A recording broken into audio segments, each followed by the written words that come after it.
Alhamdulillah, wa salatu wa salam ala rasulillah wa ala alihi wa sahbihi wa man wala.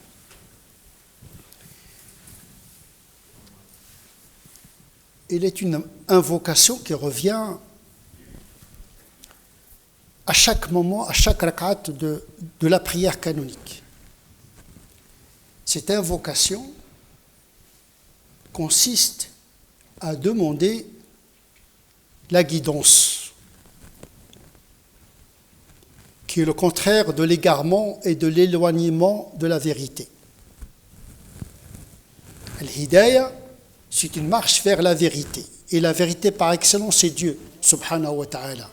Huwa al-haq. Vu son importance, cette notion de la guidance, elle est au cœur de la Fatiha. Il y a une introduction dans la Fatiha, c'est-à-dire le premier chapitre du Coran. Il y a une conclusion, mais au cœur de la Fatiha, le cœur palpitant de la Fatiha, c'est la quête de la guidance.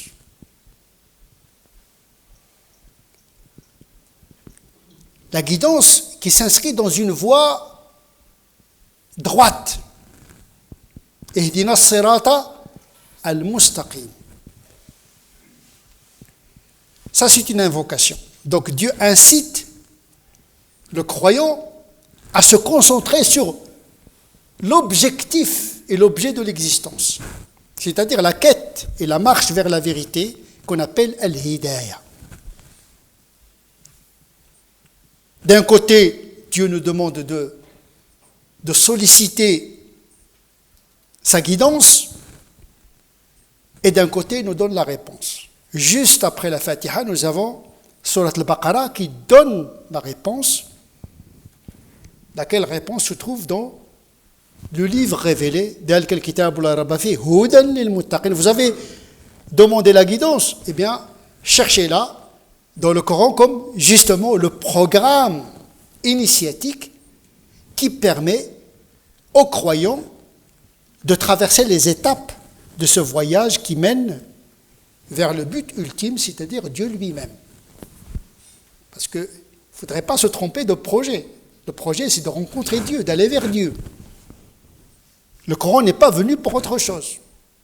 S'il y a des lois du relationnel, l'interdiction du vol, l'interdiction de ceci, etc., parce que ce sont des comportements qui troublent l'ordre public et qui ne permettent pas aux gens de s'adonner à leur vocation pour laquelle ils ont été créés, c'est-à-dire la quête du divin.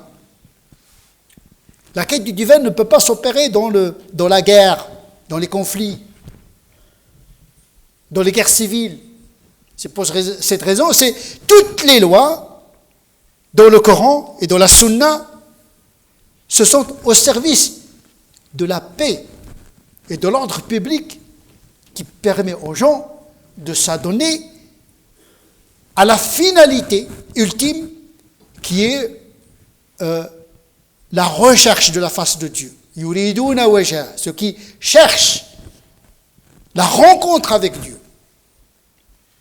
Yad'una rabbahum bil ghadati wal 'ashiyyi yuriduna wajha. Il implore Dieu matin et soir dans l'espérance et l'espoir de rencontrer la face de Dieu. Ici, maintenant. Ce sont les Ahl Sufa, ce verset a été révélé pour demander au prophète de rester dans la méditation auprès de ces pauvres qui habitent la mosquée. Ils sont des pauvres, mais ils ne sont pas des pauvres. Ils sont riches par Dieu parce qu'ils ne se sont pas trompés d'objectif. C'est à la face de Dieu. Ils ne sont pas troublés par l'agitation du monde. Ils sont à l'écart, ils sont dans le monde, mais à l'écart du monde en même temps. Cette pauvreté de l'humilité, pas la pauvreté matérielle, c'est la pauvreté de l'humilité, al-faqru ilallah, cette sensation d'être dépendant, d'avoir besoin du divin. C'est le cœur même de la religion, c'est Dieu, c'est cette marche intérieure vers Dieu. Le reste, c'est au service de ce projet. Certes, le Coran dit que Dieu n'a créé les djinns et les humains que pour l'adorer. Mais adorer Dieu, ce n'est pas l'objectif final, c'est un objectif moyen. Une adoration qui mène à la sincérité, laquelle sincérité est le produit même de la connaissance de Dieu.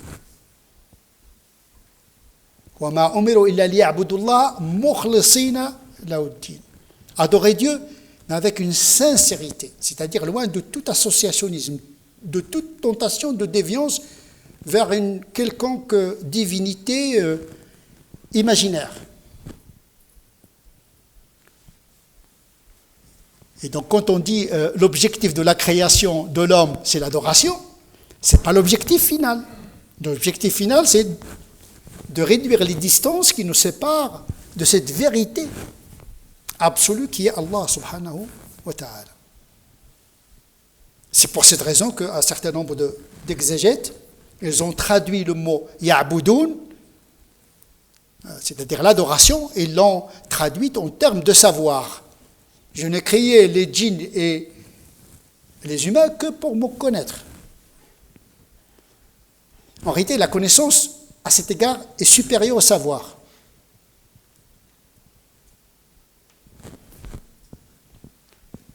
Et cette marche dans cette connaissance de Dieu passe par 3 étapes essentielles que le Coran a évoquées.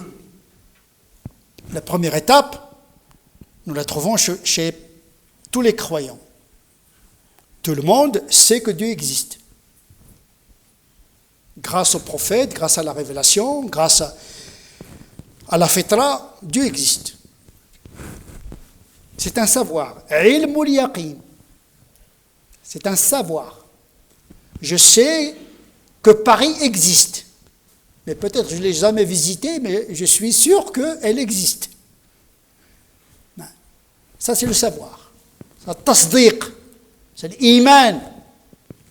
C'est un sentiment du cœur, c'est une conviction, un savoir. C'est la première étape de cette guidance. Ilmul yaqin. Aynul yaqin, c'est autre chose. C'est la deuxième étape. Donc toute pratique, toute adoration qui ne mène pas à cette deuxième étape est une pratique inachevée. Aynul yaqin, c'est le savoir par la perception. Abudillah ka'annaka tara. Adore Dieu, c'est comme tu le voyais. Ça, c'est la perception. C'est-à-dire que le voile qui te sépare de Dieu, il s'amincit. Tu t'approches un petit peu de la vérité. Tu as su que Dieu existe. Tu as entamé la prière, le jeûne, etc. Tu as bouillé. Mais c'est dans un projet de cheminement vers sa connaissance. Ilmu al-yaqin. Le savoir par la perception. C'est ce qu'a demandé Ibrahim à Dieu. Il lui a dit, montre-moi comment tu ressuscites les morts. Je veux le voir. Je vais voir comment tu ressuscites les morts. Bien sûr, il avait le savoir. Il sait que Dieu ressuscite les morts. Donc il avait l'iman, il avait le tasdiq. Il ne s'agit pas de douter de la capacité de Dieu de ressusciter les morts.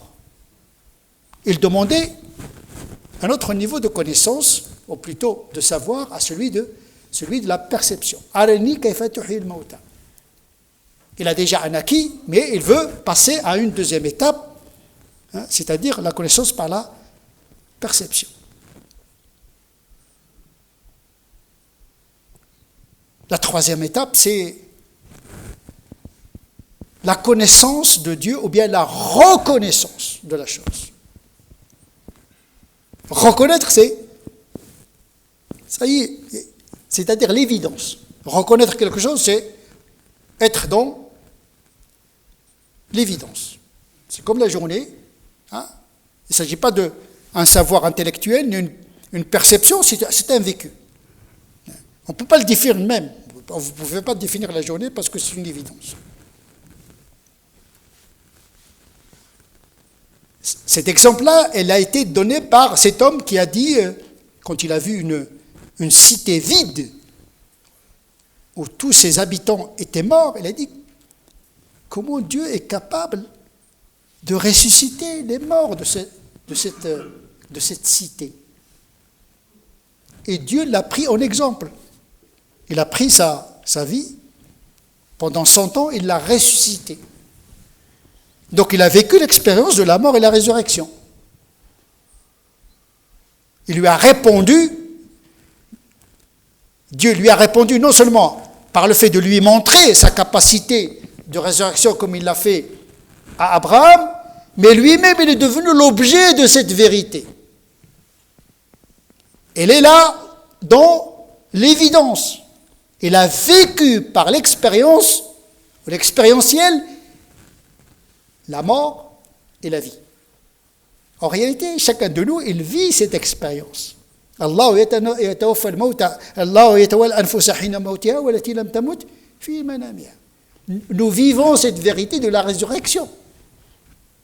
Fa wa haqqul yaqin, mais relative par rapport à la grande résurrection.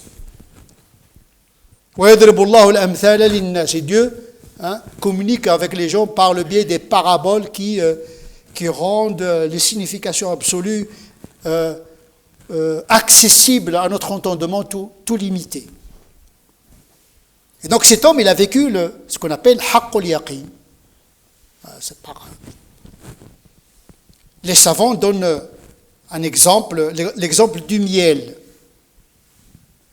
pour illustrer ces 3 étapes de la gnose, ou bien de la connaissance, ou bien du savoir. On peut vous parler de l'existence du miel. Tout le monde est d'accord que le miel existe.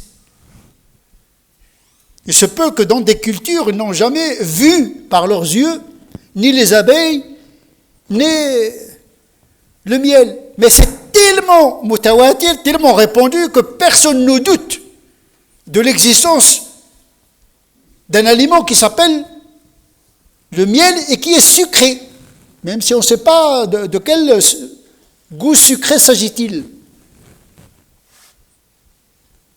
Ça s'appelle ilmul yaqin, un savoir sûr, un savoir sûr.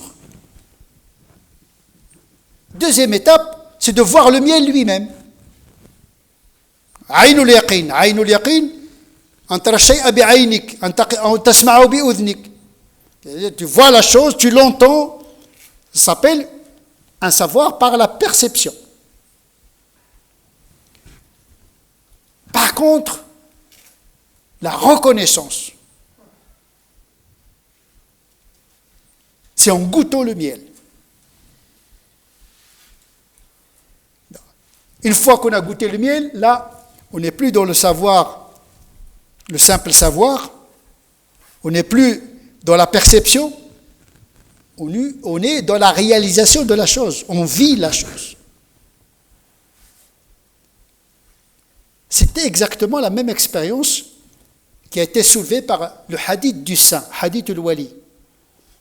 Il y a un hadith du prophète attribué à Dieu où il mentionne ce cheminement qui mène à la rencontre spirituelle entre l'homme, le croyant, et Dieu lui-même, en disant que tant que mon serviteur pratique les obligations, le surrogatoire, tant qu'il marche vers moi par les bons actes, parce que les bons actes ne sont pas l'objectif, les bons actes c'est le catalyseur, le moteur qui propulse cette marche vers Dieu. Et dont la qualité dépend de la connaissance de Dieu, parce que tout le monde fait les mêmes prières, tout le monde fait le même jeûne, mais la différence se fait au niveau de la sincérité de la connaissance de Dieu, pour laquelle nous sommes créés. C'est ça qui fait la différence entre les croyants, entre eux. C'est ça qui fait la différence entre les saints, entre eux. Et c'est ça qui fait la différence entre les prophètes, entre eux. Une prière de Mohammed sallallahu alayhi wa sallam n'a pas la même valeur spirituelle qu'une prière d'un autre prophète. Peut-être il y a d'autres prophètes qui pratiquent plus que Mohammed sallallahu alayhi wa sallam, comme David. David, il jeûnait un jour et il mangeait un jour. Afdal al-siyam, siyamu Daoud. Il jeûnait plus que le prophète. Mais un jour du jeûne du prophète, peut-être il est l'équivalent de son jeûne de David. Donc il y a une hiérarchisation, pas dans la somme des pratiques, mais dans la qualité de la sincérité, laquelle sincérité est le produit de la gnose et de la connaissance d'Allah subhanahu wa ta'ala. Donc il y a une dialectique entre la pratique qui verse dans le savoir de Dieu et le savoir réversiblement, il peut impacter positivement la qualité de la pratique. Mais on est obligé de passer de la pratique exotérique justement pour provoquer cette connaissance, pour réaméliorer notre pratique. On diminue peut-être la quantité, mais en améliore la qualité. La première démarche, c'est la multiplication des pratiques. La deuxième démarche, c'est la recherche de la qualité de la pratique. Et donc, ce hadith de l'Wali nous illustre ce programme. C'est-à-dire que ce hadith dit que tant que mon serviteur, bien sûr, pratique les obligations, puis les surrogatoires, etc., il multiplie les bonnes œuvres avec sincérité, je l'aimerai. Il y a la rencontre. L'amour, c'est la force qui rapproche les bien-aimés. L'amour, c'est la loi avec laquelle Dieu a créé les cieux et la terre. Celui qui n'a pas d'amour n'a pas de pratique. Le propre même de la foi, c'est l'amour. On ne peut pas faire la prière sans amour, on ne peut pas faire le jeûne. Si vous n'aimez pas la chose, pourquoi vous la faites? L'amour, c'est lui qui fait l'amour de Dieu, l'amour du moyen qui met. Pourquoi on aime la prière? Parce qu'il nous fait rapprocher de Dieu. Si vous n'aimez pas la prière, vous n'aimez pas Dieu. Donc, vous faites la prière, là, pas de contrainte, parce que l'islam n'a pas besoin de contrainte, parce que les contre-productifs, ils ne donnent pas la qualité de la pratique. Et Dieu ne veut pas contraindre l'individu, même la foi. On ne peut pas contraindre les gens de croire, parce que leur croyance va être hypocrite, va être mal faite, et peut être même contre-productive. Et une fois que l'individu se rapproche de Dieu par les multiplications de ses pratiques, Dieu devient sa main, devient son œil, devient son oreille, devient ses pieds avec lesquels il marche. C'est-à-dire qu'il y a une fusion spirituelle entre le fidèle et son créateur. Il n'y a pas bien sûr d'incarnation, mais il y a haqqul yaqin. Le saint, il atteint ce niveau-là, il est dans l'évidence, puisque sa volonté se confond avec celle de Dieu. Il regarde avec l'œil de Dieu, il écoute avec... C'est-à-dire, il a atteint ce haqqul yaqin ici, maintenant. Il n'a pas attendu le jour du jugement pour voir l'enfer, le paradis, etc., d'être dans le paradis, etc. Il est déjà là, le paradis. Il est déjà, la rencontre est ici. En tout cas, pourquoi je dis cela? Je suis conscient qu'on est très loin de réaliser même 1 sur 1000 de ce programme. Mais ce qui serait dangereux, c'est de ne pas avoir de programme. D'être dans la pratique pour la pratique. Qui ne s'inscrit pas dans un programme qui évalue justement la qualité de la pratique. Il y a des gens qui disent « Alhamdoulilah, moi je fais la prière ». Il est tout content, sauf qu'il ne juge pas sa prière en fonction de ce qu'elle procure comme marche justement vers ce Aynul Yaqin puis Haqqul Yaqin. La connaissance par la perception, puis la connaissance par l'évidence de l'expérientiel. نسأل الله عز وجل أن يجعل لنا من الذين يستمعون القول فيتبعون أحسنه. اللهم ربنا آتنا في الدنيا حسنة وفي الآخرة حسنة وقنا عذاب النار. اللهم أعنا على ذكرك وشكرك وحسن عبادتك. اللهم صل على سيدنا محمد وعلى آل سيدنا محمد كما صليت على سيدنا إبراهيم وعلى آل سيدنا إبراهيم وبارك على سيدنا محمد وعلى آل سيدنا محمد كما باركت على سيدنا إبراهيم وعلى آل سيدنا إبراهيم في العالمين إنك حميد مجيد. سبحان ربك رب العزة عما يصفون وسلام على المرسلين والحمد لله رب العالمين.